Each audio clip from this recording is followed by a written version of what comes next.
one of the Bro Joe builds.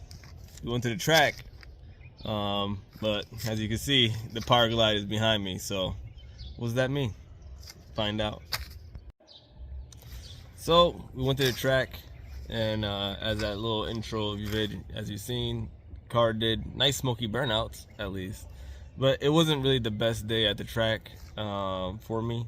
A few things went wrong, but I wouldn't say I'm counting the TH350 out so far, but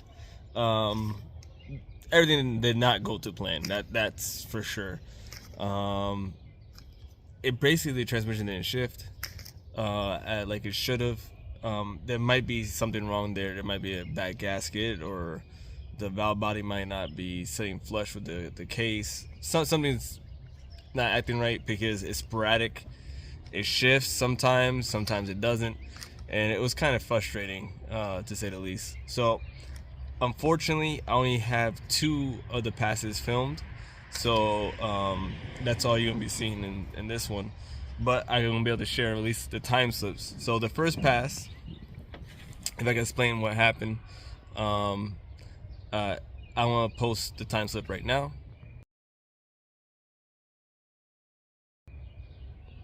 So as you can see with that time slip, the car, I left with the trans brake and it spun immediately in first gear, and I knew that traction may be a new thing for me to actually worry about, because with the Powerglide, the car actually always worked. But you know, the first 60 footer was a 154, so I did launch it easy on the trans brake. I was at, I don't know, 3,800, so it wasn't really super high on the brake, but it hit the tire with the first gear a lot harder, and it spun a little bit, went, and then when I went to put it in second gear, nothing was there. My lie. It went into second, didn't go into high gear. So I did hit the rev limiter a bunch of times on that, and the rev limiter is at 8,200. So I will stick a camera in there, make sure I didn't have anything touching piston valve wise or piston to head wise. I think everything should be fine, but I just stick a camera in there and double check. But yeah, it missed the gear and bounced out the limiter a bunch of times. It wasn't that pretty. Then the second pass, I'll pull the time slip now.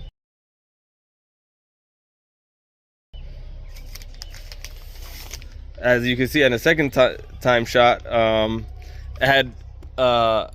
foot braked it.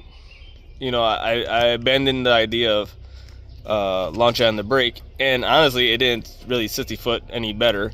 And that one was another pass where that one I had issues going to second, had issues going into high gear, and I was with my father shortly after that pass. We were, you know, going through the cable adjustment and everything to try, you know, we knew something wasn't right, and we actually had to adjust the cable almost backwards than what it's supposed to be to actually get it to shift, but I had to hold it in gear to actually make it shift. It obviously, anyone that has driven a car with a shifter like mine or whatnot knows that that's not how it's supposed to be. But hey, that's what happened.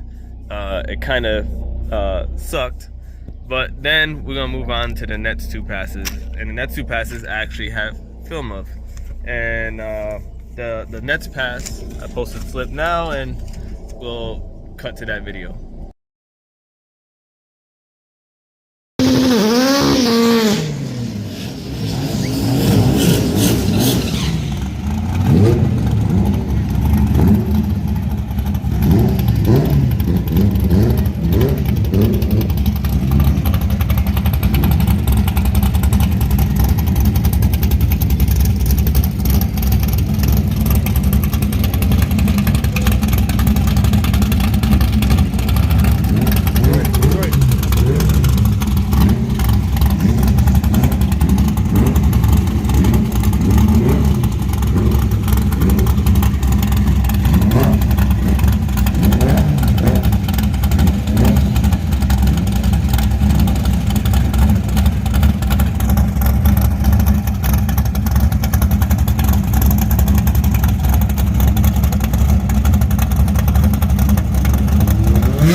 So on that pass, I launched the car again. I foot braked it and actually got a 144 60 footer. So my best 60 footer ever with the Powerglide was a 143. So foot braking and not having the best day and whatnot, I already kind of matched 60 footer wise with the Turbo 350, which was the idea. The hope was to get the car moving out faster. So it actually got there to the 60 pretty well, but then at the 330 it was slower because it didn't want to go into second gear. I actually saw what happened in that pass. I went launch the car, went to put it into second gear. It wasn't in second gear. I looked down at my shifter and I could see that it bounced off a second and went in between first and second. And then I had to grab the shifter and hold it back, and then it will stay in second. And then I had to hold it back and then grab it, and then it went into third. So on that pass, you know, it went 720 to the eighth at 93 and trapped at 1130 at 122. That obviously is a sucky pass for this car, but at least at that point figured out that I could go A to B if I hold the car, hold the shifter in gear. So again, when we put the tire in the air and let it roll, it would shift, and it just wasn't shifting when I needed to, when I was going down the track though. So I needed to actually hold it into gear. And then we go into the last pass. I pull the slip, and you can see that pass now.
So as you can see with that pass, I actually had one pass go straight through. So out of the 4 passes, that was the only pass I was able to make it from start to finish. It spun out of the hole. It was foot braked, and I did a 152 60 footer, almost a 153 you could say. And the 330 got a little quicker to 330 than the previous. It went 672 to the 8th, which is still slow for the car, but it was at least something. And at 103 and 1056 at 126. I know timing wise, it still was a little bit on the conservative side. It was a muggy day, so mile an hour can be affected by that too. But the car used to go 106 to the 8th with the Powerglide. So I'm not saying that it's because of the Turbo 350. Obviously I even got a good launch, and that 60 footer was a tenth slower than a previous pass. So just by fixing the 60 foot, the car went in the 1040s, you know, and probably gained a mile an hour there too. So and be a little bit closer to what the Powerglide was. So because of the issues I'm having with the 350, I'm gonna pull it out. I switched the Powerglide to a 182 gear set. I know it's the weaker gear set, but it should at least let the car leave a little bit better than it did with the 176 gear, and then see what that would do for us. I think it may work out for us for now, and I have an idea going forward to, you know, make the combination a little bit better with the Powerglide, and then later down the line when everything's all set, have a better A to B comparison to the Turbo 350, because I think this is not the best comparison. I think the Turbo 350 will eventually be faster. It's just I just need to sort the car out. And new tires are definitely in the future. I'm going out one more time with the Glide and the tires that are on it. Yeah, if I had anything to take away from that day, is that the car does sweet burnouts. And with the Turbo 350, it was able to, even foot braking with a slow 60-footer, it will, you know, pick the wheels up a little higher than it used to. So I guess that part is cool, but going fast is what's, you know, most important to me. So hopefully in the next coming week, there's gonna be another video of us at the track with the Powerglide in it, and hopefully a new PB.